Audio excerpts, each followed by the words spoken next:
নমস্কার। প্রতিদিনের বাক্যতে আপনাদের সবাইকে প্রভু যীশু খ্রিস্টের নামে শুভেচ্ছা ও শুভকামনা। আসুন পবিত্র বাইবেল থেকে পাঠ করে নিজের দিনকে আরম্ভ করি। 119 গীত সংহিতা তার 89 পদ। অনন্তকালের নিমিত্ত হে সদা প্রভু, তোমার বাক্য স্বর্গে স্থাপিত। প্রভু নিজ বাক্যের দ্বারা আমাদের সকলকে আশীর্বাদ যুক্ত করুন, আমেন।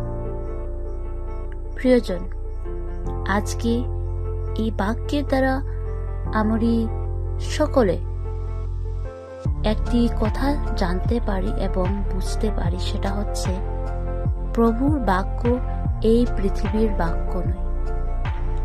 আপনাদের বন্ধু বান্ধব, মাতা পিতা, ভাই বোন, আত্মীয় স্বজন সকলে অনেক বাক্য আপনার সাথে বলে, অনেক কিছু বলে, কিন্তু সে বাক্যগুলি হতে পারে কোনো সময় পাল্টে যায়, কোনো সময় বদলে যায়, কোনো সময় অনেক কিছু উল্টো পুল্টো হয়ে যায়।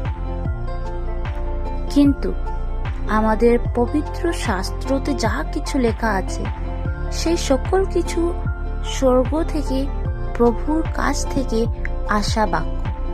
আর এই বাক্য না কখনো বদলেছে, না কখনো বদলেবে।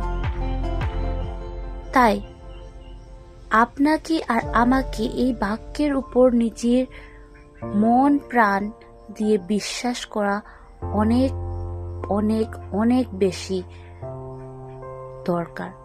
প্রিয়জন, আজকে যদি আমরা এই বাক্যের উপর বিশ্বাস করি না আর লুকিয়ে বাক্যের উপর বিশ্বাস করি, তার তাৎপর্য এটাই হচ্ছে যে আমরা সকলে প্রভুর উপরে বিশ্বাস করি না।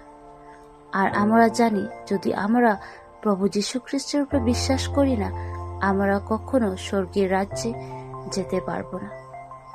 প্রিয়জন, আজকে আপনার আত্মিক খাদ্য আপনি কি লোকেদের কাছে খুঁজছেন, নাকি প্রভুর সেই পবিত্র শাস্ত্র থেকে খুঁজছেন, সেটা আপনার উপরে। কিন্তু প্রিয়জন, এই বাক্যে শোনার পর, এই বাক্যে পড়ার পরে যদি আপনি এখনো লুকিয়ের উপরে থেকে বিশ্বাসটা না উঠিয়ে প্রভুর দিকে না লাগান, তো আমি বলতে পারবো না যে আগে গিয়ে আপনার বিশ্বাস কোথায় গিয়ে দাঁড়াবে। প্রিয়জন, নিজের বিশ্বাসকে যাচাই দেখুন।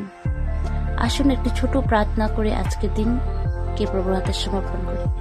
সর্বশক্তিমান দয়ালু পিতা, তোমার চরণ তলে আসি বসি প্রভু, ধন্যবাদ দেই এই বাক্যের জন্য যে আপনি আমাদেরকে দিয়েছেন। এই বাক্যে তারা আরেকটিবার আমাদেরকে মনে করাবার জন্য যে আপনার বাক্য কখনো বদলে যায় না পিতা। হতে পারে আমাদের প্রিয়জনের বাক্য বদলে যায়, কিন্তু আপনার কখনো বদলে না পিতা। ধন্যবাদ দেই। আর আজকের পুরো দিনের ভারকে আপনার হাতে সমর্পণ করে ক্ষুদ্র বিনতিকে প্রভু যীশু খ্রিস্ট তোমার নামে চাই, আমেন।